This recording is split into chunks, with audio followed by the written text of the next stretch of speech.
As the devastating war in Ukraine continues to grind on with untold levels of bloodshed not seen in Europe since the Second World War, the relationship between Russia and the rest of the world has only grown ever more complicated.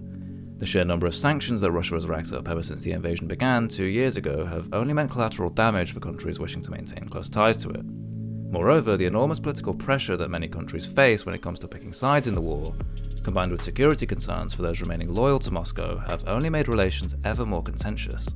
One such country that stayed loyal to Moscow is Serbia, a landlocked nation in the Balkan region of Eastern Europe that's always historically been a close friend of Russia's.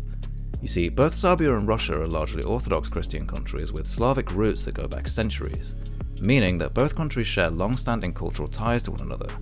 And to illustrate just how close both countries are, a recent poll by the Belgrade Center for Security Policy revealed that 51% of Serbs consider Russia to be Serbia's most important partner, while an overwhelming 66% agreed that Russia was the country's greatest friend.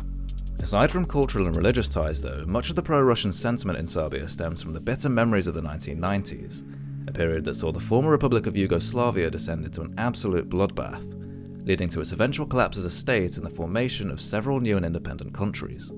The events that took place here towards the end of the last century quickly spiraled into one of the ugliest and most tragic episodes in recent history, with years of brutal warfare and violence, complemented by numerous ethnic cleansings and genocides.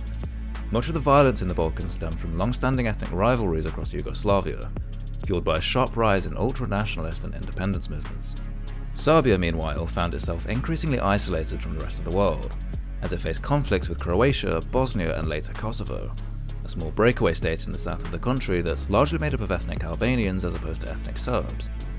NATO, meanwhile, who had already intervened in Bosnia to end the Yugoslav wars in 1995, again launched a massive aerial bombing campaign against Serbia in 1999, with the goal of pressuring the Serbian government into ending its military campaign in Kosovo. The bombings killed an estimated 2,000 civilians over the span of just 2.5 months, effectively leading to the withdrawal of Serbian forces from Kosovo and then Kosovo's eventual declaration of independence from Serbia in 2008. The Serbs never really forgot about the events of last century, and to this day, feelings of resentment and bitterness towards NATO and the West still linger across the country, feelings that have only pushed the country further and further towards Russia.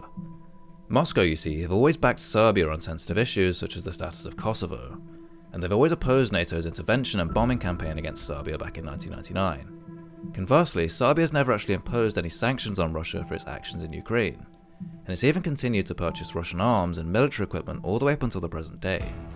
All of this has massively complicated Serbia's hopes to join the European Union. For Serbia, joining the EU would provide a massive boost to the Serbian economy, through access to the single market, more foreign investment, and eligibility for European funds aimed at improving the country's overall state. For the EU, incorporating Serbia in addition to their 27 member states could mean progress in stabilising the Balkans, a historically turbulent region where it aims to promote peace, democracy, and overall stability. The thing is, though, is that talks between Belgrade and Europe have more or less remained in limbo since it formally applied for membership back in 2009. The EU, you see, have made it abundantly clear that any would-be members must follow its line on foreign policy, especially when it comes to Russia.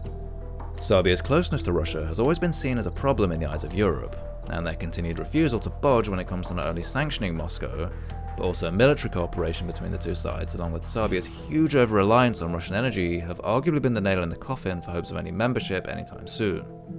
But this, you see, is far from the only thing preventing Serbia's potential accession into the European Union, nor is it even the biggest concern in the eyes of Europe.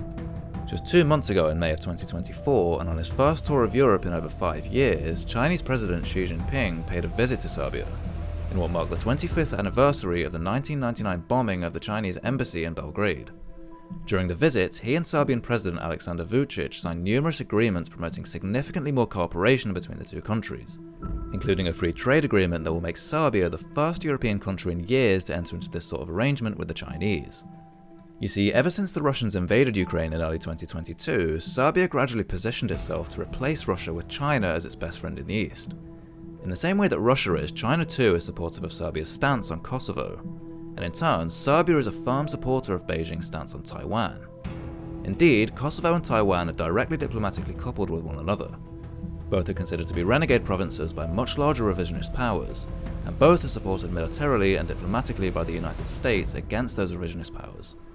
Kosovo and Taiwan therefore maintain strong diplomatic ties to one another to support each other's similar cause, while Serbia and China maintain strong relations to suppress their own similar independence movements. To Beijing, Serbia easily represents their strongest ally in Europe, and they've repeatedly used their permanent seat at the United Nations Security Council to block Kosovo's admission into the UN. It's no surprise then that Serbia also happens to be Europe's biggest supporter of the Belt and Road Initiative, China's flagship multi-trillion-dollar infrastructure project that has the overarching goal of opening up brand new trade routes across Asia, Europe, and Africa. For the Chinese, landlocked Serbia acts as a vital gateway for them to access European markets, meaning that over the years, China has quickly become one of Serbia's top investors from abroad, behind only Germany, Italy, the US, and Russia. Consequently, numerous Chinese-led infrastructure projects have been cropping up across Serbia and Eastern Europe over the last few years, most notably a 350-kilometre-long high-speed railway connecting the capital city of Belgrade with the city of Budapest in neighbouring Hungary. Once completed, the railway can help to facilitate the movement of goods across Central and Eastern Europe, attract more foreign investment into Serbia through trade links and tourism, along with helping to strengthen Serbia's overall geopolitical position within Europe. For the Chinese, the railway between the two capitals forms part of a greater ambition.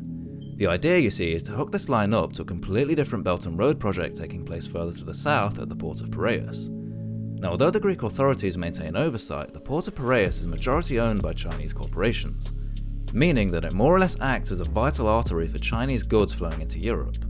Serbia, of course, doesn't have any coastline, and seeing an opportunity to expand their own exports, Belgrade has indicated interest in purchasing a minority stake either here in Piraeus or a port further to the north in Thessaloniki. Above all though, ventures such as these have sparked concerns within the EU over China's transparency and environmental practices, which only adds to the list of challenges Serbia faces in joining the EU. Nevertheless, some still remain hopeful that Serbia will one day see itself a member of the European Union. If that day comes, however, it will likely be far into the distant future. Although the EU would ideally like to address the situation in the Balkans, enlargement throughout the region unfortunately comes with fresh historical grievances and deep-rooted ethnic tensions. Would the EU be willing to directly take on the situation in Kosovo, and what exactly would they do about it? How would they decide to tackle the still ongoing ethnic tensions between the Bosnian Serbs, the Croats and the Muslim Bosniaks in neighbouring Bosnia and Herzegovina? And how exactly would they go about pulling Serbia away from Russia and China's sphere of influence, and aligning it with more favourable EU policy? These are far from the only questions asked, and it means that the Balkans will almost certainly continue to remain a notoriously difficult region for them to actually do anything about. For now though, Serbia in particular will most likely continue to reap the rewards of having even stronger ties with Moscow and Beijing, even if it comes at the expense of their bid for EU membership. Beijing's willingness to openly support Serbia on issues such as Kosovo may even embolden them to pursue their interests within the Balkans more assertively, including how it deals with the EU and NATO. But only time will tell. I hope you managed to learn a thing or two from this video. A lot of effort goes into making them, and if you haven't yet subscribed, now would be a good time to do so. Don't forget to also hit the notification bell so you don't miss out on any future content, and any suggestions for future videos will be much appreciated. As always, thank you so much for watching, and I hope to see you in the next one.